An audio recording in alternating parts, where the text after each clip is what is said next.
Hello everyone. Core centre of rigorous എക്സലൻസിൻ്റെ പുതിയൊരു വീഡിയോയിലേക്ക് സ്വാഗതം.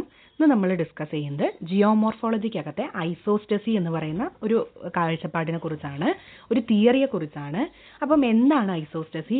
അതിൽ ഓരോ ജോഗ്രഫേഴ്സിൻ്റെയും അഭിപ്രായം എന്താണ്, അവരുടെ ഡിഫറെൻ്റ് ആയിട്ടുള്ള തിയറികൾ ഏതൊക്കെയാണ് തുടങ്ങിയ കാര്യങ്ങളാണ് ഇന്നത്തെ വീഡിയോയിൽ നമ്മൾ ഡിസ്കസ് ചെയ്യുന്നത്. ഓക്കെ, അപ്പം ഐസോസ്റ്റസി എന്ന് വെച്ച് കഴിഞ്ഞാൽ ഒരു ഗ്രീക്ക് ടേമിൽ നിന്നാണിത് ഡിറൈവ് ചെയ്ത് വന്നിരിക്കുന്നത്. ഐസോസ്റ്റാസിയോസ് എന്നുള്ളതാണ് ഈ ടേം എന്ന് പറയുന്നത്. ഈ ടേമിൻ്റെ അർത്ഥം ഈക്വൽ സ്റ്റാൻഡിങ് എന്നുള്ളതാണ്. ഓക്കെ, അപ്പോൾ ആ ടേം സൂചിപ്പിക്കുന്നത് പോലെ തന്നെ എർത്ത് സർഫേസിനകത്ത് ഒരു ഹൈ ഫീച്ചേഴ്സ് എങ്ങനെയാണ് സ്റ്റാൻഡ് ചെയ്യുന്നത് അല്ലെങ്കിൽ അത് എങ്ങനെയാണ് ബാലൻസ് ചെയ്യുന്നത് എന്നുള്ളതിനെ കുറിച്ചുള്ള പഠനമാണ് ഐസോസ്റ്റസി എന്തുകൊണ്ട് അർത്ഥമാക്കുന്നത്. അപ്പോൾ ഈ ഒരു ടേം ആദ്യമായിട്ട് കോയിൻ ചെയ്യുന്നത് ഡട്ടൺ ആണ്. 1889 അദ്ദേഹം, അമേരിക്കൻ ജിയോളജിസ്റ്റ് ആയിട്ടുള്ള ഡട്ടൺ, ഐസോസ്റ്റസി എന്ന് പറയുന്ന ഒരു ടേം കോയിൻ ചെയ്യുന്നത്. അപ്പോൾ അദ്ദേഹത്തിൻ്റെ അഭിപ്രായത്തിൽ എർത്ത് സർഫേസിനകത്ത് ലാർജ് അപ്സ്റ്റാൻഡിങ് ആയിട്ടുള്ള ഏരിയാസ് എങ്ങനെയാണ് ആ ഒരു ബാലൻസിലേക്ക് നിൽക്കുന്നത് എന്നുള്ളതിനെ കുറിച്ചുള്ള ഒരു തിയറിയാണ് ഐസോസ്റ്റസി എന്ന് പറയുന്നത്. ഇപ്പം എർത്ത് സർഫേസിനകത്ത് മൗണ്ടെയിൻ റേഞ്ചസും പ്ലാറ്റ്യൂസും എങ്ങനെയാണ് ഇത്രയും ഹൈറ്റായിട്ട് പോലും ആ ലാൻഡ് സർഫേസിനകത്ത് നിൽക്കുന്നത്.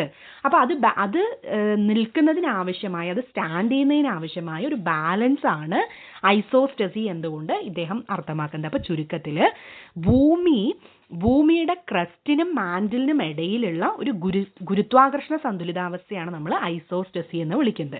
അപ്പോൾ ഇനി നമുക്ക് ഡിഫറെൻ്റ് ആയിട്ടുള്ള ജോഗ്രഫേഴ്സ് അതിനെ എങ്ങനെയാണ് ഡിഫൈൻ ചെയ്തിരിക്കുന്നത് എന്ന് നമുക്ക് നോക്കാം.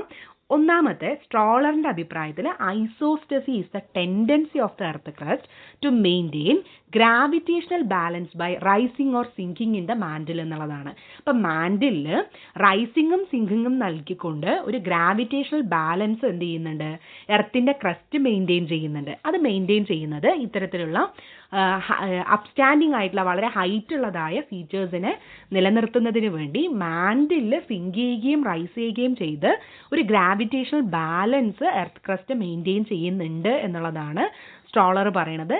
അതാണ് അദ്ദേഹത്തെ സംബന്ധിച്ച് ഐസോസ്റ്റസി, ഈ ബാലൻസിനെയാണ്. ഓക്കെ, ഈ മാൻഡിലുള്ള റൈസിങ് ആൻഡ് സിങ്കിങ് ആയിട്ടുള്ള ആ ബാലൻസിനെയാണ് അദ്ദേഹം ഐസോസ്റ്റസി എന്തുകൊണ്ട് അർത്ഥമാക്കിയത് എന്നുള്ളതാണ്. ദെൻ അടുത്തത് ആർതർ ഹോംസ് ആണ്. ആർതർ ഹോംസ് ഐസോസ്റ്റസി എക്സ്പ്ലെയിൻ ചെയ്യുന്നത് ലിതോസ്ഫിയർ ആസ്തനോസ്ഫിയറിനകത്ത് നടത്തുന്ന ഒരു വെർട്ടിക്കൽ അഡ്ജസ്റ്റ്മെൻ്റ് ആണ് ഐസോസ്റ്റസി.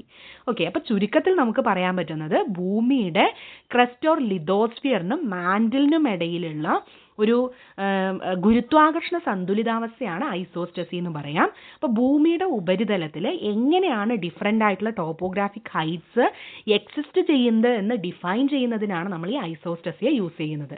ഓക്കെ, ഇപ്പം ഒരു മലനിര അവിടെ അത്രയും ഹൈറ്റിൽ നിലനിൽക്കുന്നതിന് കാരണം എന്താണ് എന്നുള്ളതാണ് ഐസോസ്റ്റസി അന്വേഷിക്കുന്നത്. അപ്പം ഐസോസ്റ്റസി അത് അന്വേഷിക്കുന്ന സമയത്ത് എർത്തിൻ്റെ ഇൻറ്റീരിയറിൽ അത് എങ്ങനെയാണ് ആ ഒരു ഫീച്ചറിനെ ബാലൻസ് ചെയ്ത് നിൽക്കുന്നത് എന്ന് ഐസോസ്റ്റസി പഠനം നടത്തുന്നു എന്നുള്ളതാണ്.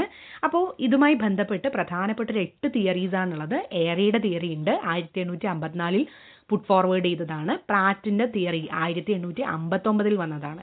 ഓക്കെ, അപ്പോൾ എയറിയും പ്രാറ്റുമാണ് പ്രധാനമായിട്ടും നമ്മൾ ഡിസ്കസ് ചെയ്യുന്ന ഐസോസ്റ്റസിയുടെ പ്രധാനപ്പെട്ട കോൺട്രിബ്യൂട്ടേഴ്സ് ആയിട്ട് കൺസിഡർ ചെയ്യുന്നത്. ദെൻ പ്രിൻസിപ്പിൾസ് ഓഫ് ഐസോസ്റ്റസി 1889 ഡട്ടൻ്റെ കോൺസെപ്റ്റ് ആണ്. ദെൻ ഹെഫോർഡ് ആൻഡ് ബൗയിയുടെ തിയറി 1923 പുട്ട് ഫോർവേഡ് ചെയ്യപ്പെട്ടിട്ടുണ്ട്. ജോളിയുടെ 1925 ആൻഡ് വെനിങ് മെയിൻസിൻ്റെ റീജിയണൽ മോഡൽ 1931 പുട്ട് ഫോർവേഡ് ചെയ്യപ്പെട്ടിട്ടുണ്ട്.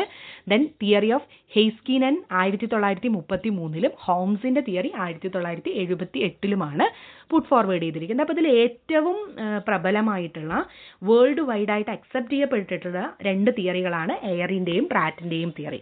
ഓക്കെ, അപ്പോൾ അതൊരു കമ്പാരിസൺ മോഡിൽ പഠിക്കുന്നതാണ് ഏറ്റവും നല്ലത്. അപ്പോൾ നമുക്ക് ആദ്യം എയറിയുടെ തിയറി നോക്കാം. അപ്പോൾ അദ്ദേഹം പറയുന്ന അദ്ദേഹത്തിൻ്റെ പ്രധാനപ്പെട്ടൊരു സ്റ്റേറ്റ്മെൻറ്റ്സ് ആണ് all blocks have equal density with varying depth and thickness എന്നുള്ളതാണ്. അപ്പോൾ അതൊരു ഇമേജ് കാണിച്ചാൽ ആവും കുറച്ചുകൂടെ നന്നായിട്ട് നമുക്ക് മനസ്സിലാവാൻ കഴിയുക. ഇവിടെ നമ്മൾ എയറിയുടെ മോഡലും ഉണ്ട്, പ്രാറ്റിൻ്റെ മോഡലും ഉണ്ട്. ഓക്കെ, ഇപ്പം ഇത് എർത്ത് സർഫേസിൽ ഒരു ഫീച്ചറായിട്ട് കൺസിഡർ ചെയ്യുകയാണെന്നുണ്ടെങ്കിൽ ആ ഫീച്ചർ എർത്ത് സർഫേസിനകത്ത് നിലനിൽക്കുന്നതിന് വേണ്ടി അതിൻ്റെ മാൻഡിലിൻ്റെ ഭാഗത്ത് കൃത്യമായ ഒരു ബാലൻസ് മെയിൻറ്റെയിൻ ചെയ്യുന്നുണ്ട് എന്ന് പറയുന്ന ഒരു കോൺസെപ്റ്റാണ് എയറി പുട്ട് ഫോർവേഡ് ചെയ്തിരിക്കുന്നത്. ഓക്കെ, അപ്പോൾ ഇതൊരു ലോ ഓഫ് ഫ്ലോട്ടേഷനെ ബേസ് ചെയ്തിട്ടുള്ളൊരു തിയറിയാണ് കേട്ടോ. ഫ്ലോട്ടേഷൻ എന്ന് വെച്ച് കഴിഞ്ഞാൽ ഇപ്പം സിമ്പിളായിട്ട് നമ്മൾ പറയുകയാണെന്നുണ്ടെങ്കിൽ ഒരു ഷിപ്പ് വാട്ടറിൽ ഫ്ലോട്ട് ചെയ്യുന്നുണ്ട്. ഓക്കെ, ആ ഫ്ലോട്ട് ചെയ്യുന്ന സമയത്ത് ഒരു നിശ്ചിത എമൗണ്ട് ഓഫ് വാട്ടറിനെ അത് ഡിസ്പ്ലേസ് ചെയ്യുന്നുണ്ട്. ഓക്കെ, അപ്പോൾ ആ ഒരു ഷിപ്പ് മുന്നോട്ട് പോകുന്നതിന് ഒരു നിശ്ചിത എമൗണ്ട് ഓഫ് വാട്ടറിനെ ഡിസ്പ്ലേസ് ചെയ്താൽ മാത്രമേ അതിന് മുന്നോട്ട് പോകാൻ വേണ്ടി കഴിയുള്ളൂ. ഓക്കെ, അപ്പോൾ ഇവിടെ ഡിസ്പ്ലേസ് ചെയ്യപ്പെടുന്ന വാട്ടർ എന്ന് പറയുന്നത് ആ ഷിപ്പിൻ്റെ വെയ്റ്റിന് എക്സാക്ട്ലി ഈക്വൽ ആയിരിക്കും എന്ന് പറയുന്ന ഒരു കോൺസെപ്റ്റാണ് ലോ ഓഫ് ഫ്ലോട്ടേഷൻ എന്ന് പറയുന്നത്. ക്ലിയർ ആണെന്ന് വിചാരിക്കുന്നു. ഒന്നുകൂടെ പറയാം. ഒരു ഷിപ്പ് മുന്നോട്ട് പോകണമെങ്കിൽ ഒരു നിശ്ചിത എമൗണ്ട് ഓഫ് വാട്ടറിനെ അത് തള്ളി മാറ്റണം എന്നുള്ളതാണ്. ഓക്കെ, അപ്പോൾ ഈ തള്ളി മാറ്റുന്ന ഡിസ്പ്ലേസ് ചെയ്യപ്പെടുന്ന വാട്ടർ എന്ന് പറയുന്നത് അവിടെ ആ ഷിപ്പിൻ്റെ വെയ്റ്റിന് ആനുപാതികമായിരിക്കും എന്ന് പറയുന്ന ഒരു കോൺസെപ്റ്റാണ് ലോ ഓഫ് ഫ്ലോട്ടേഷൻ എന്ന് പറയുന്നത്. ഓക്കെ, അപ്പോൾ അങ്ങനെ ആ ഒരു റേഷ്യോ മെയിൻറ്റെയിൻ ചെയ്യുന്നത് കൊണ്ടാണ് എന്ത് ചെയ്യാത്തത്, ആ ഒരു ഷിപ്പ് സിങ്ക് ചെയ്ത് പോവാത്തത്. ഓക്കെ, അപ്പോൾ ഈ ലോ ഓഫ് ഫ്ലോട്ടേഷൻ നമ്മുടെ ഈ ഒരു എർത്ത് സർഫേസിൻ്റെ കാര്യങ്ങളിലും ബാലൻസ് ചെയ്യപ്പെടുന്നുണ്ട്. ഓക്കെ, ഇൻഫ്ലുവൻസ് ചെയ്യപ്പെടുന്നുണ്ട്. ക്രസ്റ്റ് ഫ്ലോട്ട് ചെയ്യുന്നത് മാൻഡിലാണ്. അത് ഈ ഒരു ലോ ഓഫ് ഫ്ലോട്ടേഷനെ ബേസ് ചെയ്തിട്ടാണെന്നാണ് പറയുന്നത്. ഓക്കെ, അപ്പോൾ ഈ ഒരു ക്രസ്റ്റ് മാൻഡിലിൽ ഫ്ലോട്ട് ചെയ്യുന്നത് ഇത്തരത്തിൽ ഒരു ഡിസ്പ്ലേസ്മെൻറ്റ് നടത്തിക്കൊണ്ട് ബാലൻസ് ചെയ്തുകൊണ്ടാണ് പോകുന്നത്. അതുകൊണ്ടാണ് ഈ എർത്ത് ക്രസ്റ്റ് സിങ്ക് ചെയ്യാത്തത് എന്നുള്ളൊരു കോൺസെപ്റ്റാണ് ഈ ലോ ഓഫ് ഫ്ലോട്ടേഷൻ എന്തുകൊണ്ട് അർത്ഥമാക്കുന്നത്. അപ്പോൾ ഏറെ അദ്ദേഹത്തിൻ്റെ ഒരു ഐസോസ്റ്റേറ്റിക് ബാലൻസ് എക്സ്പ്ലെയിൻ ചെയ്യുന്നത് ഇങ്ങനെയാണ്. അപ്പോൾ ഏറിയുടെ അഭിപ്രായത്തിൽ ഹയർ ലാൻഡുകൾക്ക് ഡീപ്പ് റൂട്ട് ഉണ്ടാവും എന്നുള്ളതാണ്. അപ്പോൾ ഇവിടെ നോക്കൂ, ഈ ഒരു ലാൻഡാണ് ഏറ്റവും ഹയസ്റ്റ് ആയിട്ടുള്ളൊരു ലാൻഡ്. ഓക്കെ, അപ്പോൾ മറ്റുള്ള ബ്ലോക്കുകളിനെക്കാളും ഈ ഒരു ലാൻഡിന് വളരെയധികം ഡീപ്പ് റൂട്ട് ഉണ്ട്. ഓക്കെ, ഇതാണ് ഏറിയുടെ വളരെ സിമ്പിളായിട്ടുള്ളൊരു കൺസെപ്റ്റ്. ഏറി അദ്ദേഹത്തിൻ്റെ തിയറികൾ പുട്ട് ഫോർവേഡ് ചെയ്തിരിക്കുന്നത് റൂട്ട്സിൻ്റെ ബേസിലാണ്. ഓക്കെ, റൂട്ട് എന്ന് പറയുന്ന ഒരു കൺസെപ്റ്റിലാണ്. ലോ ഓഫ് ഫ്ലോട്ടേഷൻ്റെ ഒരു ബേസിലാണ് ഇതിൻ്റെ മൂവ്മെൻറ്റ്സ് സംഭവിക്കുന്നത് എന്ന് പറയുന്നു. അപ്പോൾ ഏറിയുടെ അഭിപ്രായത്തിൽ ഹയർ ലാൻഡ്സിന് ഡീപ്പർ റൂട്ട് ഉണ്ടാവും എന്നാണ് പറയുന്നത്. അപ്പം ഹൈറ്റ് എത്ര ഹൈറ്റ് ആണോ നമുക്ക് കാണാൻ കഴിയുന്നത്, എർത്ത് ക്രസ്റ്റിൽ ഒരു ഫീച്ചറിന് എത്ര ഹൈറ്റ് കാണാൻ കഴിയുന്നുണ്ടോ അത്രയും ഹൈറ്റിൽ തന്നെ അതിന് എന്തുണ്ടാവും, റൂട്ട് ഉണ്ടാവും എന്ന് പറയുന്ന ഒരു കോൺസെപ്റ്റാണ് നമ്മുടെ ഏറി മുന്നോട്ട് വെച്ചിട്ടുള്ളത്. ഓക്കെ, അപ്പോൾ അദ്ദേഹം പറയുന്നു എല്ലാ ബ്ലോക്സിനും ഈക്വൽ ഡെപ്ത് ആൻഡ് തിക്നെസ് ആണ്. ഏറിയുടെ അഭിപ്രായത്തിൽ all blocks have equal density ആണ്. ഓക്കെ, ഏറിയുടെ അഭിപ്രായത്തിൽ എല്ലാ ബ്ലോക്കിനും ഡെൻസിറ്റി ഈക്വൽ ആണ്, പക്ഷെ അതിൻ്റെ ഡെപ്തിലാണ് വേരിയേഷൻ വരുന്നത്. ഒരു ഫീച്ചറിന് എർത്ത് ക്രസ്റ്റിൽ നിന്നും നോക്കുമ്പം ഹൈറ്റ് കൂടുതലുണ്ടെങ്കിൽ അതിൻ്റെ താഴെ ഭാഗത്ത് എന്തുണ്ടാവും, അതിൻ്റെ ഹൈറ്റ് അത്രയ്ക്കും ഉണ്ടാവും എന്നുള്ളതാണ്. അപ്പോൾ ഇതാണ് നോക്കിക്കോളൂ, ഇതാണ് എർത്ത് ക്രസ്റ്റ് എന്ന് വിചാരിക്കുക. ഇവിടെ നമുക്കൊരു മൗണ്ടെയിൻ റേഞ്ച് ഉണ്ട്, 2 മൗണ്ടെയിൻ റേഞ്ച് ഉണ്ട്, ഒരു ചെറിയ മൗണ്ടെയിൻ റേഞ്ചും വലിയ മൗണ്ടെയിൻ റേഞ്ചും. അപ്പോൾ ഈ വലിയ മൗണ്ടെയിൻ റേഞ്ചിന് ആനുപാതികമായിട്ട് തന്നെ അത്രയും റൂട്ട് തന്നെ താഴത്തേക്ക് ഉണ്ടാവും എന്നുള്ളതാണ് ഏറിയുടെ അഭിപ്രായം. ഓക്കെ, ഇനിയിപ്പോൾ നമ്മൾ കാണുന്ന എർത്ത് സർഫേസ്, ഈ ബി എന്ന് പറയുന്ന എർത്ത് സർഫേസ് വളരെയധികം ചെറുതാണ്. ഓക്കെ, അതിൻ്റെ ഫീച്ചർ വളരെയധികം ചെറുതാണ്. സോ അത്രയും ചെറിയൊരു തരത്തിലുള്ള റൂട്ട് മാത്രമേ താഴെ ഉണ്ടാവൂ എന്ന് പറയുന്ന ഒരു കോൺസെപ്റ്റാണ് അദ്ദേഹം പറയുന്നത്. ഓക്കെ, വലിയ ഫീച്ചേഴ്സിന് അത്രയും തന്നെ റൂട്ട് താഴത്തേക്ക് ഉണ്ടാവുമെന്നും ചെറിയ ഫീച്ചേഴ്സ് ആണെങ്കിൽ അതിനനുസരിച്ച് റൂട്ട് താഴെ കുറവായിരിക്കും എന്നുമുള്ളതാണ് ഇദ്ദേഹത്തിൻ്റെ അഭിപ്രായം എന്ന് പറയുന്നത്. ഓക്കെ, അപ്പോൾ ഏറിയുടെ അഭിപ്രായം നമുക്ക് ക്ലിയർ ആയി. എല്ലാ ബ്ലോക്സും ഈക്വൽ ഡെൻസിറ്റി ആണ്, ഡെൻസിറ്റിയിൽ വേരിയേഷൻ ഇല്ല. അപ്പോൾ അവിടെ വേരിയേഷൻ വരുന്നത് എന്താണെന്ന് വെച്ച് കഴിഞ്ഞാൽ അതിൻ്റെ തിക്നെസ്, ഡെപ്തിലാണ്, ഡെപ്ത് ആൻഡ് തിക്നെസ്സിലാണ് വേരിയേഷൻ വരുന്നത്. ഏറിയുടെ concept based on law of flotation ആണ്.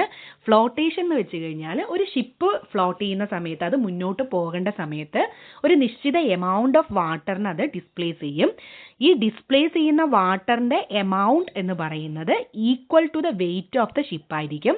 That's why it does not sink എന്നുള്ളൊരു കോൺസെപ്റ്റാണ് ലോ ഓഫ് ഫ്ലോട്ടേഷൻ എന്ന് പറയുന്നത്. അപ്പം ഇവിടെ ഈ ഇത്തരത്തിലുള്ള ഫീച്ചേഴ്സ്, ഒരു ക്രസ്റ്റ് ഫ്ലോട്ട് ചെയ്യുന്നത് മാൻഡിലും ക്രസ്റ്റും തമ്മിൽ ഈ ഒരു ബാലൻസ് മെയിൻറ്റെയിൻ ചെയ്യുന്നുണ്ട് എന്നാണ് അദ്ദേഹം പറയാൻ ഉദ്ദേശിച്ചിട്ടുണ്ടായിരുന്ന പ്രധാനപ്പെട്ട ഒരു കാര്യം എന്ന് പറയുന്നത്. അപ്പോൾ ഏറിയുടെ എൻ്റെയർ ആയിട്ടുള്ള വലിയ ഈ ഒരു കൺസെപ്റ്റിനെ നമുക്ക് ചുരുക്കിയിട്ട് ഹയർ ലാൻഡുകൾക്ക് ഡീപ്പർ റൂട്ട് ഉണ്ടാവും എന്ന് ഒരു അഭിപ്രായമാണ് അദ്ദേഹത്തിനുള്ളത്. And he believed in upstanding position was result of expansion of earth interior after getting heated എന്നുള്ളൊരു അഭിപ്രായമുണ്ട്. ആൻഡ് ഇദ്ദേഹം ലോക്കൽ ഒബ്സർവേഷൻസിനെ ബേസ് ചെയ്തിട്ടാണ് ഈ ഒരു തിയറി പുട്ട് ഫോർവേഡ് ചെയ്തിരിക്കുന്നത്. പ്രധാനമായിട്ടും കോണ്ടിനെന്റൽ ടോപ്പോഗ്രാഫിയെ, പ്രത്യേകിച്ച് മൗണ്ടെയിൻ റിഡ്ജസിനെ എക്സ്പ്ലെയിൻ ചെയ്യുന്നതിനാണ് എയറിയുടെ തിയറി പ്രധാനമായിട്ടും ഉപയോഗിക്കുന്നത്. Height is proportional to root എന്നുള്ളതാണ്. അപ്പോൾ ഹയർ ലാൻഡ് ആണെങ്കിൽ ഡീപ്പർ ആയിട്ടുള്ള റൂട്ട് ഉണ്ടാവും, ഹയർ ദ എലവേഷൻ ആണെങ്കിൽ thicker the block and root എന്ന് പറയുന്ന ഒരു കോൺസെപ്റ്റ് ആണ് എയറിക്ക് ഉണ്ടായിരുന്നത്. അപ്പോൾ കൃത്യമായിട്ട് നമ്മൾ ഓർത്ത് വെക്കേണ്ട ഒരു കാര്യം, all blocks have equal density ആണ്, equal density with varying depth ആണ്. ഇതാണ് അദ്ദേഹത്തിന്റെ വളരെ ഇമ്പോർട്ടൻ്റ് ആയിട്ടുള്ള ഒരു ടേം. ഹയർ ലാൻഡുകൾക്ക് ഡീപ്പർ റൂട്ട് ഉണ്ടാവും എന്നാണ് എയറിയുടെ അഭിപ്രായം. അടുത്തായിട്ട് നമ്മൾ നോക്കാൻ വേണ്ടി പോകുന്നത് പ്രാറ്റിൻ്റെയാണ്. അപ്പോൾ ഇവിടെ പ്രാറ്റ് പറയുന്നത് എന്താണെന്ന് വെച്ച് കഴിഞ്ഞാൽ, all blocks have equal depth, thickness with varying density ആണ്. ഓക്കെ, അപ്പോൾ ഇവിടെ നമുക്ക് നോക്കാം. പ്രാറ്റിൻ്റെ മോഡൽ പറയുന്നത് എന്താണെന്ന് വെച്ച് കഴിഞ്ഞാൽ, ഇവിടെ എല്ലാ ബ്ലോക്കുകൾക്കും, ഇതാണ് പ്രാറ്റിൻ്റെ മോഡൽ വരുന്നത്. അപ്പം ഈ മോഡൽ നമ്മുടെ മനസ്സിലുണ്ടാവണം. ഇതാണ് പ്രാറ്റിൻ്റെ മോഡലായിട്ട് വരുന്നത്. പ്രാറ്റിൻ്റെ മോഡലിൽ പറയുന്ന കാര്യം എന്താണെന്ന് വെച്ച് കഴിഞ്ഞാൽ, all blocks have equal depth ആണ്, അല്ലേ? അപ്പോൾ ഇവിടെ നോക്കൂ, എല്ലാ ബ്ലോക്സിനും ഈക്വൽ ആയിട്ടുള്ള ഡെപ്ത് ആണ്. ഓക്കെ, ഈക്വൽ ഡെപ്ത് ആണ്. പക്ഷേ എയറിയുടെ മോഡലിൽ ഈക്വൽ ഡെപ്ത് അല്ല, അവിടെ ഡെപ്ത് വ്യത്യാസം വരുന്നുണ്ട്. കണ്ടോ, ഈ ഒരു ഡെപ്ത് ഓരോന്നിൻ്റെയും അതിൻ്റെ ഹൈറ്റിനനുസരിച്ച് ഡെപ്ത് വ്യത്യാസം വരുന്നുണ്ട്. പക്ഷേ പ്രാറ്റ് പറയുന്നത് എന്താണെന്ന് വെച്ച് കഴിഞ്ഞാൽ, all blocks have equal depth, thickness with varying density എന്നുള്ളതാണ്. ഓക്കെ, അപ്പോൾ വേരിയിങ് ഡെൻസിറ്റി ആണ് എയറിയുടെ കാര്യത്തിൽ, ഈക്വൽ ഡെൻസിറ്റി ആണ്. ആ ഒരു രണ്ട് ടേമുകൾ കൃത്യമായിട്ട് നമ്മൾ ഓർത്ത് വെക്കണം എന്നുള്ളതാണ്. അപ്പോൾ പ്രാറ്റിൻ്റെ കോൺസെപ്റ്റ് ലോ ഓഫ് കോമ്പൻസേഷനെ ബേസ് ചെയ്തിട്ടുള്ളതാണ്. ഓക്കെ, ലോ ഓഫ് കോമ്പൻസേഷൻ എന്ന് വെച്ച് കഴിഞ്ഞാൽ, മൗണ്ടെയിൻസ് ആൻഡ് പ്ലെയിൻസ് നമുക്ക് നോക്കുന്ന സമയത്ത് അതിൻ്റെ സർഫേസിൽ നിന്ന് നോക്കുന്ന സമയത്ത് നമുക്ക് അൺഈക്വൽ ആയിട്ട് ഫീൽ ചെയ്യും. പക്ഷേ ദേ ആർ പെർഫെക്റ്റ്ലി ബാലൻസ്ഡ് എന്ന് പറയുന്ന ഒരു കോൺസെപ്റ്റാണ് പ്രാറ്റിൻ്റെ വരുന്നത്. നോക്കൂ, ഇപ്പോൾ നമ്മൾ ഇവിടെയാണ് എർത്ത് സർഫേസ് എന്ന് വെച്ച് കഴിഞ്ഞാൽ, ഇതാണ് സർഫേസ് ലെവൽ. ഓക്കെ, സർഫേസ് ലെവലിൽ നിന്ന് നോക്കുന്ന സമയത്ത് ഈ ലൈനിൻ്റെ മുകളിലേക്ക് എല്ലാം ഒരു അൺഈക്വൽ ആയിട്ടുള്ള ഫീച്ചേഴ്സ് ആയിട്ടാണ് നമുക്ക് കാണുന്നത്. പക്ഷെ അതിൻ്റെ ഡെപ്ത് നോക്കുന്ന സമയത്ത്, ഇതാണ് അതിൻ്റെ ഡെപ്ത് നോക്കുന്ന സമയത്ത് അതെല്ലാം സിമിലർ ആണ്. പക്ഷെ ഇവിടെ എയറിയുടെ മോഡലിൽ ഡെപ്ത് നോക്കുന്ന സമയത്ത് അതെല്ലാം വേരിയേഷൻ ഉണ്ട്. പക്ഷെ പ്രാറ്റിൻ്റെ മോഡലിൽ അദ്ദേഹം പറയുന്നത് വേരിയേഷൻ ഇല്ല എന്നുള്ളതാണ്. സോ ലോ ഓഫ് കോമ്പൻസേഷൻ എന്ന് പറയുന്ന സമയത്ത് അദ്ദേഹം പറയുന്നത് എന്താ, അത് പെർഫെക്റ്റ്ലി ബാലൻസ്ഡ് ആണ്. നമുക്ക് മുകളിൽ നിന്ന് നോക്കുമ്പം അത് എന്താ അൺഈക്വൽ ആയിട്ട് ഫീൽ ചെയ്യുമെങ്കിലും അത് റൂട്ട് നോക്കുന്ന സമയത്ത്, അതിൻ്റെ റൂട്ട് നോക്കുന്ന സമയത്ത് അത് പെർഫെക്റ്റ്ലി ബാലൻസ്ഡ് ആണ് എന്നാണ് പറയുന്നത്. ആൻഡ് എർത്തിൻ്റെ ഒറിജിൻ്റെ സമയത്ത് അത് കോൺട്രാക്ഷൻ ആണ് എന്ന് ബിലീവ് ചെയ്തിട്ടുണ്ടായിരുന്നു. ആൻഡ് ഇദ്ദേഹത്തിൻ്റെ കോൺസെപ്റ്റും ലോക്കൽ ഒബ്സർവേഷനെ ബേസ് ചെയ്തിട്ടുള്ളതാണ്. പ്രാറ്റിൻ്റെ മോഡൽ പ്രധാനമായിട്ടും മിഡ് ഓഷ്യാനിക് റിഡ്ജിനെ ബേസ് ചെയ്തിട്ടുള്ളതാണ്.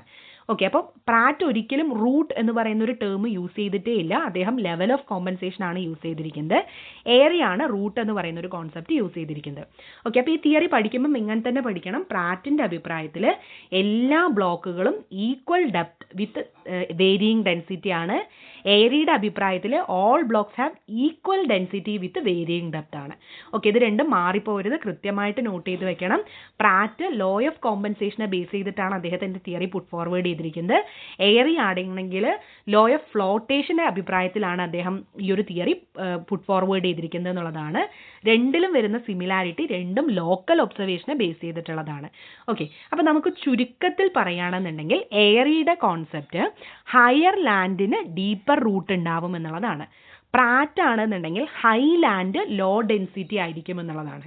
ഓക്കെ, അപ്പോൾ പ്രാറ്റിൻ്റെ അഭിപ്രായത്തിൽ ഡെൻസിറ്റി കുറഞ്ഞ, വെയിറ്റ് കുറഞ്ഞതായ ഫീച്ചേഴ്സ് ആണ് ലാൻഡിൽ ഏറ്റവും ഹൈറ്റിൽ നിൽക്കുന്നത് എന്നും, ഡെൻസിറ്റി കൂടിയ സാധനങ്ങൾക്ക് എർത്ത് സർഫേസിൽ നിന്ന് നോക്കുന്ന സമയത്ത് ഹൈറ്റ് കുറവായിരിക്കുമെന്നുമാണ് പ്രാറ്റിൻ്റെ അഭിപ്രായം. ഓക്കെ, അപ്പോൾ പ്രാറ്റിൻ്റെ വേണമെങ്കിൽ നമുക്ക്, ഇപ്പോൾ നമ്മൾ എയറിയുടെ മോഡൽ ഒരു ഷിപ്പുമായിട്ട് താരതമ്യപ്പെടുത്തിയ പോലെ തന്നെ പ്രാറ്റിൻ്റെ മോഡലിനെ നമുക്കൊരു ബലൂണുമായിട്ട് കമ്പയർ ചെയ്യാം. ഓക്കെ, ഇപ്പം ബലൂണ്, വെയ്റ്റ്ലെസ് ആയിട്ടുള്ള ഒരു ബലൂണ് നല്ല ഹൈറ്റിൽ അത് ഫ്ലോ ചെയ്യും, അല്ലേ? അതേപോലെ തന്നെയാണ് വെയ്റ്റ്ലെസ് ആയിട്ടുള്ള ഡെൻസിറ്റി കുറഞ്ഞ മെറ്റീരിയലാണ് ഹൈ ലാൻഡായിട്ട് കൺസിഡർ ചെയ്യപ്പെടുന്നത് എന്നുള്ളതാണ് പ്രാറ്റിൻ്റെ മോഡൽ പറയുന്നത്. അപ്പം എയറിയുടെ മോഡൽ ഹയർ ലാൻഡ് ഡീപ്പർ റൂട്ടായിരിക്കും, പ്രാറ്റിൻ്റെ മോഡലിൽ ഹൈ ലാൻഡ് ലോ ഡെൻസിറ്റി ആണ് എന്നുള്ളതാണ്. ഓക്കെ, ഇനി അടുത്തായിട്ട് നമ്മൾ ഹൈഫോർഡ് ആൻഡ് ബോവിയുടെ ഒരു കോൺസെപ്റ്റ് ആണ് നോക്കുന്നത്. അപ്പോൾ ഇവരുടെ കോൺസെപ്റ്റ് എന്താണെന്ന് വെച്ച് കഴിഞ്ഞാൽ, ലിതോസ്ഫിയർ എന്ന് പറയുന്നത് ഒരു ഇലാസ്റ്റിക് ആൻഡ് റിജിഡ് ആയിട്ടുള്ള ഒന്നാണ്. ഓക്കെ, അപ്പോൾ ഇവിടെ നമ്മൾ എയറിയുടെയും പ്രാറ്റിൻ്റെയും മോഡലിനെ കമ്പൈൻ ചെയ്തിട്ടാണ് ഇവർ രണ്ടുപേരും ഇവരുടെ തിയറി എക്സ്പ്ലെയിൻ ചെയ്തിട്ടുള്ളത്. ലിതോസ്ഫിയർ എന്ന് പറയുന്നത് ഇലാസ്റ്റിക് ആൻഡ് റിജിഡ് ആണ്. അപ്പോൾ ഇവിടെ ക്രസ്റ്റൽ ലോഡ്സ് വരുന്ന സമയത്ത് ഒരു വൈഡ് ഏരിയയിലേക്ക് അത് സ്പ്രെഡായി പോകും എന്നുള്ളതാണ്. ഓക്കെ, അപ്പം നമുക്ക് സിമ്പിളായിട്ട് പറയുകയാണെന്നുണ്ടെങ്കിൽ, ഇപ്പോൾ ഒരു വ്യക്തി അദ്ദേഹത്തിൻ്റെ കിടക്കയിൽ വന്ന് ഇരിക്കുന്നു എന്ന് വിചാരിക്കുക. ആ ഇരിക്കുന്ന സമയത്ത് ആ ഇരിക്കുന്ന സ്പോട്ട് മാത്രമല്ല സിങ്ക് ചെയ്യുന്നത്, മറിച്ച് ആ എൻറ്റയർ ആയിട്ടുള്ള പ്രദേശത്തിനും ഒരു സ്ലൈറ്റ് ആയിട്ടുള്ള ബെൻഡ് സംഭവിക്കുന്നു എന്നുള്ളതാണ് ഇവരുടെ തിയറി എക്സ്പ്ലെയിൻ ചെയ്യുന്നത്. ഓക്കെ, അപ്പം ഇതാണ് ഏറ്റവും ബെസ്റ്റ് എക്സാമ്പിൾ. നമ്മൾ എയറിയുടെ കോൺസെപ്റ്റ് പറഞ്ഞ സമയത്ത് ഒരു ഷിപ്പ് എങ്ങനെയാണ് ഫ്ലോട്ട് ചെയ്യുന്നത്, സിങ്ക് ചെയ്യാതെ ഫ്ലോട്ട് ചെയ്യുന്നത് എന്നുള്ളതാണ് നമ്മൾ ഉപമിച്ചത്. പ്രാറ്റ് എന്ന് പറയുന്ന സമയത്ത് ഡെൻസിറ്റി കുറഞ്ഞത് ഹൈ ലാൻഡ് ആയിരിക്കും എന്ന് പറഞ്ഞു. ദാറ്റ് മീൻ ലൈറ്റ് ബലൂണ് എന്ത് ചെയ്യുന്നുണ്ട്, ഒരുപാട് ഹൈറ്റിൽ പറക്കുന്നത് പോലെയുള്ള ഒരു കോൺസെപ്റ്റുമായിട്ട് പ്രാറ്റിൻ്റെ മോഡലിനെ നമ്മൾ കമ്പയർ ചെയ്തു. ആൻഡ് ഹൈഫോർഡ് ആൻഡ് ബോവിയുടെ കോൺസെപ്റ്റ് എന്താണെന്ന് വെച്ച് കഴിഞ്ഞാൽ, ഇവർ എയറിയുടെയും പ്രാറ്റിൻ്റെയും കോൺസെപ്റ്റിനെ രണ്ടിനെയും കമ്പൈൻ ചെയ്തിട്ടാണ് അവരുടെ തിയറി പറയുന്നത്. ആ തിയറി പറയുമ്പം ഇത്രയേ ഉള്ളൂ, ലിതോസ്ഫിയർ എന്ന് പറയുന്നത് ഇലാസ്റ്റിക് ആൻഡ് റിജിഡ് ആയിട്ടുള്ളൊരു സാധനമാണ്. ഓക്കെ, അപ്പോൾ അവിടെ നമ്മളൊരു ക്രസ്റ്റൽ ലോഡ് വരുന്ന സമയത്ത്, അതായത് ഹൈറ്റ് കൂടിയ ഒരു സാധനം വരുന്ന സമയത്ത് അവിടുത്തെ എൻറ്റയർ ആയിട്ടുള്ള റീജിയണിലും ചെറിയൊരു ബെൻഡ് സംഭവിക്കും. അതാണ് ആ ഒരു ബാലൻസ്. അല്ലാതെ ഇപ്പം ഈ ഒരു ഡെൻസിറ്റിയും ഇതും മാത്രമായിട്ട് അതിൻ്റെ ബാലൻസ് നിലനിൽക്കാൻ സാധ്യതയില്ല. അതിനൊരു ബെസ്റ്റ് എക്സാമ്പിളായിട്ട് ഒരു മാട്രസിൽ ഒരു വ്യക്തി വന്ന് ഇരിക്കുന്ന സമയത്ത് അവിടെ ആ ഇരുന്ന ഭാഗം മാത്രമല്ലാതെ എൻറ്റയർ ആയിട്ടുള്ള ആ മാട്രസിലും സ്ലൈറ്റ്ലി അത് ഡൗൺ ആയി പോകാറുണ്ട്. ഓക്കെ, ആ ഒരു കൺസെപ്റ്റാണ് ഹെഫോർഡ് ആൻഡ് ബോവി അവരുടെ തിയറിയിൽ പുട്ട് ഫോർവേഡ് ചെയ്തിട്ടുള്ളത്. ആൻഡ് ഇവർ ഡെപ്ത് ഓഫ് കോമ്പൻസേഷൻ എന്ന് പറയുന്ന ഒരു കോൺസെപ്റ്റ് ഉണ്ടല്ലോ. അതായത് കോമ്പൻസേഷൻ എന്ന് പറയുന്ന സമയത്ത് നമ്മുടെ പ്രാറ്റിൻ്റെ തിയറിയിൽ പറഞ്ഞതുപോലെ തന്നെ, ഇപ്പോൾ നമ്മൾ എർത്ത് സർഫേസിൽ നിന്ന് നോക്കുന്ന സമയത്ത് ഇപ്പം ഓരോ മൗണ്ടെയിനും പ്ലാറ്റ്യൂനും പ്ലെയിൻസിനും ഹൈറ്റ് ഡിഫറൻസ് ഉണ്ടെങ്കിലും അതിൻ്റെ റൂട്ടിലേക്ക് നമ്മൾ നോക്കുന്ന സമയത്ത് എല്ലാം സിമിലർ ആയിട്ടുള്ള പെർഫെക്റ്റ്ലി ബാലൻസ്ഡ് ആണ് എന്ന് പറഞ്ഞല്ലോ. അപ്പോൾ ആ ഒരു പെർഫെക്റ്റ്ലി ബാലൻസ് ഏകദേശം ഒരു 113 കിലോമീറ്റർ ആ ഒരു ഭാഗത്താണ് അവരത് ബാലൻസ് ചെയ്യുന്നത് എന്നുള്ളൊരു അഭിപ്രായവും ഇവർക്ക് ഉണ്ടായിരുന്നു. അതായത് 70 മൈൽസ് എർത്തിൻ്റെ ക്രസ്റ്റിൻ്റെ താഴെ ഒരു 70 മൈൽസിൻ്റെ ഉള്ളിലാണ് ഈ ഒരു ബാലൻസ് നടക്കുന്നത് എന്നുള്ളൊരു അഭിപ്രായം ഇവർക്ക് ഉണ്ടായിരുന്നു എന്നുള്ളതാണ്. ഇനി അടുത്തത് ജോളിയുടെ ഒരു തിയറിയാണ്. ജോളിയുടെ തിയറി എന്ന് പറയുമ്പം അതിന് മുന്നേ പുട്ട് ഫോർവേഡ് ചെയ്യപ്പെട്ട ഹൈഫോർഡ് ആൻഡ് ബോവിയുടെ തിയറിയെ അവർ പൂർണ്ണമായിട്ടും ഒപ്പോസ് ചെയ്യുന്നു, ഡിസഗ്രി ചെയ്യുന്നു. കാരണം ലെവൽ ഓഫ് കോമ്പൻസേഷൻ എന്ന് പറയുന്നത് ഒരു 100 കിലോമീറ്ററിന് താഴെയുള്ള ഒരു ഡെപ്തിലല്ല എന്നുള്ളൊരു ആർഗ്യുമെൻ്റാണ് അവർക്ക് വെക്കാനുള്ളത്. കാരണം എന്താണെന്ന് വെച്ച് കഴിഞ്ഞാൽ ഡെപ്ത് കൂടുന്നതിനനുസരിച്ച് ടെമ്പറേച്ചർ ഇൻക്രീസ് ആവും. ഓക്കെ, അപ്പോൾ ടെമ്പറേച്ചർ ഇൻക്രീസ് ആവുന്ന സമയത്ത് റോക്ക് സെമി മോൾട്ടൺ അല്ലെങ്കിൽ ലിക്വിഡ് ആയിട്ടുള്ള ഒരു സ്റ്റേറ്റിലേക്ക് മാറും. Rock semi molten or liquid ആയിട്ടുള്ള സ്റ്റേറ്റിലേക്ക് മാറിക്കഴിഞ്ഞാൽ ഒരിക്കലും ഒരു സ്റ്റേബിൾ ആയിട്ടുള്ള രീതിയിൽ ആ എർത്ത് സർഫേസിൻ്റെ ബാലൻസിനെ മെയിൻറ്റെയിൻ ചെയ്യാൻ പറ്റില്ല. ഓക്കെ, അപ്പോൾ ആ സ്ഥലത്ത് ഒരിക്കലും അതിനെ ബാലൻസ് ചെയ്യാനുള്ളൊരു സാഹചര്യം ഉണ്ടാവില്ല എന്നുള്ള ഒരു അഭിപ്രായമാണ് ജോളിയുടെ കോൺസെപ്റ്റിലുള്ളത്. അപ്പോൾ നമ്മൾ പഠിച്ചത് എയറിയുടെ മോഡല്, പ്രാറ്റിൻ്റെ മോഡല്, അതുപോലെ തന്നെ ഹെഫോർഡ് ആൻഡ് ബോവിയുടെ മോഡലും ജോളിയുടെ മോഡലുമാണ്. ദെൻ അടുത്തായിട്ട് നമ്മൾ നോക്കാൻ വേണ്ടി പോകുന്നത് വെനിങ് മെയിനൻസിൻ്റെ ഫ്ലെക്ചറൽ തിയറി എന്ന് പറയുന്ന ഒരു കോൺസെപ്റ്റാണ്. അപ്പോൾ ഇത് ഗിൽബർട്ട് ആൻഡ് ബാരലിനാണ് ആദ്യമായിട്ട് സജസ്റ്റ് ചെയ്യുന്നത്. പിന്നീട് ഈ ഐഡിയ ഡെവലപ്പ് ചെയ്യുകയാണ് വെനിങ് ചെയ്തിട്ടുള്ളത്. ഓക്കെ, അപ്പം വെനിങ്ങിൻ്റെ അഭിപ്രായത്തിൽ എന്താണെന്ന് വെച്ച് കഴിഞ്ഞാൽ എർത്തിൻ്റെ ക്രസ്റ്റ് എന്ന് പറയുന്നത് ഒരു റിജിഡ് ആയിട്ടുള്ള ഒരു സാധനമല്ല. ഓക്കെ, അത് എലാസ്റ്റിക് ആൻഡ് ഫ്ലെക്സിബിൾ ആണ്. ഓക്കെ, ഈ ഫ്ലെക്സിബിലിറ്റി നിലനിൽക്കുന്നത് കൊണ്ടാണ് എന്ത് ചെയ്യുന്നത്, ഇത്തരത്തിൽ ബാലൻസ് നിലനിർത്താൻ എർത്ത് സർഫേസിന് സാധിക്കുന്നത് എന്നുള്ളതാണ്. ഓക്കെ, അപ്പോൾ എർത്ത് സർഫേസിനകത്തൊരു ലോഡ് ആഡ് ചെയ്യപ്പെടുന്ന സമയത്ത് ക്രസ്റ്റ് ബെൻഡ് ചെയ്യുന്ന ഒരു വൈഡ് ഏരിയയിലേക്ക് ക്രസ്റ്റ് ബെൻഡ് ചെയ്യുന്നത് കൊണ്ടാണ് അതിൻ്റെ ബാലൻസ് നിലനിൽക്കുന്നത് എന്നുള്ളൊരു അഭിപ്രായമാണ് വെന്നിങ്ങിന് ഉണ്ടായിരുന്നത്. ഓക്കെ, അപ്പം കോമ്പൻസേഷൻ എന്ന് പറയുന്നത് ഈ ഒരു ലെവൽ ഓഫ് കോമ്പൻസേഷൻ ഇത് ബാലൻസ് ചെയ്യുന്നത് ഒരു റീജിയണൽ ആയിട്ടുള്ള ലെവലിൽ മാത്രമല്ല, അതായത് ഒരു വലിയൊരു ഏരിയയിൽ അത് കോമ്പൻസേറ്റ് ചെയ്യുന്നുണ്ട്, ലോക്കൽ ലെവലിലല്ല എന്നുള്ളതാണ്. അപ്പം ചുരുക്കത്തിൽ പറഞ്ഞു കഴിഞ്ഞാൽ ബാലൻസ് ഇവിടെ അച്ചീവ് ചെയ്യുന്നത് ബെൻഡിങ് വഴിയാണ്, അല്ലാതെ റൂട്ട്സും ഡെൻസിറ്റിയും മാത്രമല്ല അതിന് കാരണം എന്നുള്ളൊരു അഭിപ്രായമാണ് വെന്നിങ്ങിന് ഉണ്ടായിരുന്നത്. അടുത്തത് നമ്മൾ പറയാൻ പോകുന്ന തിയറി എന്ന് പറയുന്നത് ഹെയ്സ്കിനൻ്റെ തിയറികളാണ്. ഓക്കെ, അപ്പോൾ ഇതൊക്കെ ഇതിൻ്റെ ഒരു ബാലൻസ് മെയിനായിട്ടും ചില പോയിന്റുകളിൽ മാത്രമാണ് ഇവർ വ്യത്യാസപ്പെട്ടിരിക്കുന്നത്. ഇപ്പോൾ എയറിയുടെയും പ്രാറ്റിൻ്റെയും ഒരു കമ്പൈൻഡ് ആയിട്ടുള്ള കോൺസെപ്റ്റാണ് ഹെയ്സ്കിനൻ 1933 പുട്ട് ഫോർവേഡ് ചെയ്തിട്ടുള്ളത്. അപ്പോൾ മോഡേൺ ജിയോഫിസിസ്റ്റുകളെ അക്സെപ്റ്റ് ചെയ്യുന്ന തിയറിയും ഹെയ്സ്കിനൻ്റെയാണ്. എന്തുകൊണ്ടാണെന്ന് വെച്ച് കഴിഞ്ഞാൽ ഇത് കുറച്ചുകൂടെ റിയലിസ്റ്റിക് ആൻഡ് പ്രാക്ടിക്കൽ ആയതുകൊണ്ടാണ് ഇത് ചെയ്യുന്നത്. കാരണം ഡെൻസിറ്റിയെയും ഡെപ്തിനെയും ഒരേപോലെ തന്നെയാണ് ഹെയ്സ്കിനൻ ഇതാക്കുന്നത്. അതായത് എയറിയുടെയും പ്രാറ്റിൻ്റെയും കമ്പൈൻഡ് ആയിട്ടുള്ള മോഡലാണ്. യൂണിഫോം ഡെൻസിറ്റി വിത്ത് വേരിയിങ് തിക്നെസ്സിനെയും വേരിയിങ് ഡെൻസിറ്റി ഇൻ ഡിഫറെൻറ്റ് കോളംസിനെയും ഇവർ അക്സെപ്റ്റ് ചെയ്യുന്നു എന്നുള്ളതാണ് ഇതിൻ്റെ പ്രധാനപ്പെട്ടൊരു കോൺസെപ്റ്റ്. then അടുത്തതായിട്ട് ഹോംസിൻ്റെ തിയറിയാണ്. ഹോംസിൻ്റെ തിയറി എന്ന് പറയുന്ന സമയത്ത് എർത്തിൻ്റെ ക്രസ്റ്റ് മാൻഡിലിൽ ഫ്ലോട്ട് ചെയ്യുന്നുണ്ട്. ഓക്കെ, അപ്പോൾ ഈ മാൻഡിൽ എന്ന് പറയുന്നത് ഒരിക്കലും സ്റ്റാറ്റിക് അല്ല, അത് വളരെ സ്ലോ ആയിട്ട് മൂവ് ചെയ്യുന്നുണ്ട്. മൂവ് ചെയ്യുന്നതിനുള്ള കാരണം എന്ന് പറയുന്നത് കൺവെൻഷണൽ കറന്റ് ആണ്. ഹീറ്റ് കാരണം രൂപീകൃതമാകുന്ന കൺവെൻഷണൽ കറന്റ് കാരണം ഈ മാൻഡിലും എന്ത് ചെയ്യുന്നുണ്ട്, സ്ലോലി മൂവ് ചെയ്യുന്നുണ്ട് എന്നുള്ളൊരു അഭിപ്രായമാണ് ഹോംസിന് ഉണ്ടായിരുന്നത്. ഇത്തരത്തിൽ മാൻഡിൽ മൂവ് ചെയ്യുന്ന സമയത്ത് ലൈറ്റർ മെറ്റീരിയൽസിനെ അപ്ലിഫ്റ്റ് ചെയ്യുകയും ഹെവിയർ മെറ്റീരിയൽസിനെ സിങ്ക് ചെയ്യുകയും ചെയ്യുന്നു എന്നുള്ളതും ഈ അപ്ലിഫ്റ്റ്മെൻറ്റും സിങ്കിങ്ങുമാണ് ഐസോസ്റ്റാറ്റിക് ബാലൻസിനെ കണ്ടിന്യൂസ് ആയിട്ട് മെയിൻറ്റെയിൻ ചെയ്യുന്നത് എന്നുള്ളതുമാണ് ഹോംസിൻ്റെ അഭിപ്രായം. ഓക്കെ, അപ്പോൾ നമ്മൾ പഠിച്ചത് കുറേ തിയറീസ് നമ്മൾ പഠിച്ചു. ഒന്ന് എയറിയുടെ തിയറി പഠിച്ചു. എയറിയുടെ തിയറി എന്ന് പറയുമ്പം ലോ ഓഫ് ഫ്ലോട്ടേഷനെ ബേസ് ചെയ്തിട്ടുള്ളൊരു കോൺസെപ്റ്റാണ്. ഒരു ഷിപ്പ് എങ്ങനെയാണോ വെള്ളത്തിൽ സിങ്ക് ചെയ്യാതെ ബാലൻസ് ചെയ്ത് പോകുന്നത്. ഓക്കെ, അപ്പോൾ ഷിപ്പ് മൂവ് ചെയ്യുന്ന സമയത്ത് ആ ഷിപ്പിൻ്റെ വെയ്റ്റിന് കൃത്യമായ പ്രപ്പോർഷനിൽ ഒരു വാട്ടർ എന്ത് ചെയ്യുന്നുണ്ട്, ഡിസ്പ്ലേസ് ചെയ്യപ്പെട്ട് പോകുന്നുണ്ട്. അപ്പോൾ ക്രസ്റ്റ് ഫ്ലോട്ട് ചെയ്യുന്ന സമയത്ത് മാൻഡിലും ഇതുപോലൊരു കോൺസെപ്റ്റ് സംഭവിക്കുന്നുണ്ടെന്ന് പറയുന്നു. അപ്പോൾ എയറിയുടെ മോഡൽ ഫോക്കസ് ചെയ്യുന്നത് ഹയർ ലാൻഡിന് ഡീപ്പർ റൂട്ട് ഉണ്ടാവും എന്നുള്ളതാണ്. ഇനി പ്രാറ്റിൻ്റെ മോഡലാണെങ്കിൽ ഹയർ ലാൻഡ് എന്ന് പറയുന്നത് ലോ ഡെൻസിറ്റി ആയിരിക്കും എന്ന് പറയുന്നു. ഹൈഫോർഡ് ആൻഡ് ബോവിയുടെ തിയറിക്ക് അനുസൃതമായിട്ട് ഒരു ക്രസ്റ്റൽ ബെൻഡിങ് സംഭവിക്കുന്നുണ്ട്. അതായത് ഒരു സ്ഥലത്ത് ഒരു ലോഡ് വരുന്ന സമയത്ത് ആ എൻറ്റയർ ആയിട്ടുള്ള റീജിയണിലും അതിനനുസരിച്ചൊരു ചെറിയ മാറ്റം ഉണ്ടാവുന്നുണ്ട് എന്നുള്ളതാണ് ഹെഫോർഡ് ആൻഡ് ബോവിയുടെ അഭിപ്രായം എന്ന് പറയുന്നത്. ദെൻ അതേപോലെ തന്നെ വെനിങ്ങിൻ്റെ അഭിപ്രായത്തിൽ എങ്ങനെയാണെന്ന് വെച്ച് കഴിഞ്ഞാൽ ഒരു ലോഡ് ആഡ് ചെയ്യുന്ന സമയത്ത് അവിടെ എന്ത് സംഭവിക്കുന്നുണ്ട്, എർത്തിൻ്റെ ക്രസ്റ്റ് ഇലാസ്റ്റിക് ആൻഡ് ഫ്ലെക്സിബിൾ ആയതുകൊണ്ട് അതിനനുസരിച്ചുള്ള ഒരു ബെൻഡിങ് അവിടെ സംഭവിക്കുന്നുണ്ട് എന്ന് പറയുന്നു. ദെൻ ഹെയ്സ്കിനൻ്റെ അഭിപ്രായത്തിൽ എയറി ആൻഡ് പ്രാറ്റിൻ്റെയും കമ്പൈൻ ചെയ്തിട്ടുള്ള ഒരു തിയറിയാണ് അവർ പറയുന്നത്. ദെൻ ഹോംസിൻ്റെ അഭിപ്രായത്തിൽ എർത്ത് ക്രസ്റ്റ് എന്ന് പറയുന്നത് മാൻഡിലും ഫ്ലോ ചെയ്യുന്നുണ്ട്, അതായത് സ്ലോലി മൂവ് ചെയ്യുന്നുണ്ട്. അതിനുള്ള പ്രധാനപ്പെട്ട കാര്യം കൺവെൻഷണൽ കറന്റ് ആണ്. ഇങ്ങനെ ഫ്ലോ ചെയ്യുന്ന സമയത്ത് ലൈറ്റർ മെറ്റീരിയൽസിനെ അപ്ലിഫ്റ്റ് ചെയ്തിട്ട് നമുക്ക് എർത്ത് സർഫേസിൻ്റെ മുകളിലുള്ള ഫീച്ചേഴ്സ് നമ്മൾ അങ്ങനെ കാണുന്നത് ആ ലൈറ്റർ ഡെൻസിറ്റി കുറഞ്ഞ മെറ്റീരിയൽസ് ആണ്. ഡെൻസിറ്റി കൂടിയ ഹെവിയർ മെറ്റീരിയൽസിനെ അത് സിങ്ക് ചെയ്യുന്നുണ്ട് എന്നും ഐസോസ്റ്റെറ്റിക് ബാലൻസ് മെയിൻറ്റെയിൻ ചെയ്യുന്നതിന് വേണ്ടിയിട്ട് ഈ ഒരു പ്രോസസ്സ് കണ്ടിന്യൂസ് ആയിട്ട് നടക്കുന്നുണ്ട് എന്നുള്ളതുമാണ്. അപ്പോൾ നമ്മൾ പറഞ്ഞ് സിമ്പിളായിട്ട് ഒരു കോൺസെപ്റ്റ് ക്യാപ്സ്യൂൾ ഇത്രയൊക്കെയാണ് നമുക്ക് പറഞ്ഞു തരാനുള്ളത്. ഐസോസ്റ്റസി എന്ന് വെച്ച് കഴിഞ്ഞാൽ എർത്ത് ക്രസ്റ്റിൻ്റെ ഒരു ഗ്രാവിറ്റേഷണൽ ബാലൻസ് ആണ്. എർത്ത് ക്രസ്റ്റിനകത്ത് floats on the denser mantle like blocks on water എന്നുള്ളതാണ്. അപ്പോൾ വാട്ടറിലൊരു ബ്ലോക്സ് എങ്ങനെയാണോ പോകുന്നത് അതുപോലെ തന്നെയാണ് മാൻഡിലിൽ ക്രസ്റ്റ് ഫ്ലോട്ട് ചെയ്യുന്നത് എന്ന് പറയുന്നു.